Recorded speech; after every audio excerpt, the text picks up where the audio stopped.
Donc ce matin du 1er mars 2021, je vais décliner cette affaire de l'arroseur arrosé, du voleur volé,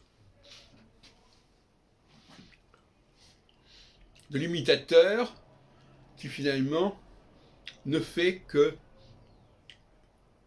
rouler pour celui qui l'imite, qu'il le veuille ou non. Et qui même, ce faisant, renforce le pouvoir de l'imiter, parce qu'on voit que ce pouvoir existe, puisqu'il y a des imitateurs.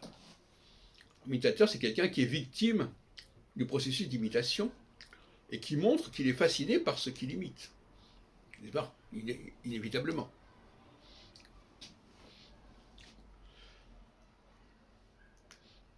Pour montrer le rayonnement d'une œuvre, rien n'est plus frappant que de montrer le nombre de personnes qui s'en sont servies, qui l'ont plagié, qui l'ont reprise, qui l'ont cité, qui l'ont... Voilà. Bon. Donc finalement, pour que ce rayonnement soit attesté, il faut qu'il y ait de l'emprunt, il faut qu'il y ait de l'utilisation. Mais dans un troisième temps, évidemment, thèse, antithèse, synthèse, tout cela va être repris en disant, ben voyez-vous, ça montre bien que ce personnage ou cette œuvre est influente, puisqu'elle a marqué toute une série d'œuvres. Et à ce moment-là, ces séries d'œuvres ne font que se mettre au service de l'œuvre en question, alors elle croyait, ces œuvres, s'être approprié le modèle.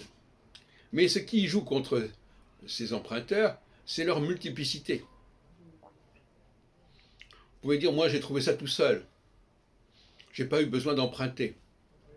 Mais quand vous avez des tas de gens qui tiennent le même raisonnement, et comme par hasard ce raisonnement concerne le même emprunteur, emprunté, c'est la même source, on se dit, bon finalement, soyons sérieux, il y a une même source qui a été utilisée par tous ces gens-là. Et donc tous ces gens-là font partie d'un ensemble qui va faire partie de ce que j'appelle la synthèse.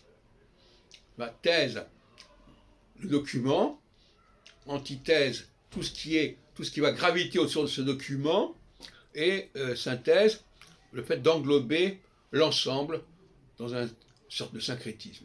C'est ce qui s'est passé avec Nostradamus.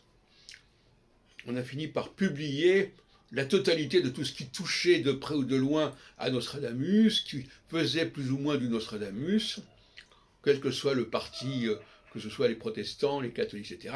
Et on l'a mis dans un seul et même ouvrage qui a donné les 10 centuries, les éditions complètes, dont une fausse édition, notamment en 1568, qui en réalité est antidatée et ne peut pas être antérieure au début des années 1590. Parce que c'est un peu plus de 20 ans d'écart. Bon. Voilà. Donc, ce que je suggère aux historiens et aux sociologues, c'est de tenir compte de cette problématique de l'antithèse. L'emprunteur finit toujours par être le dupe et le dindon de la farce. Parce qu'il joue, il roule pour celui auquel il emprunte, inévitablement.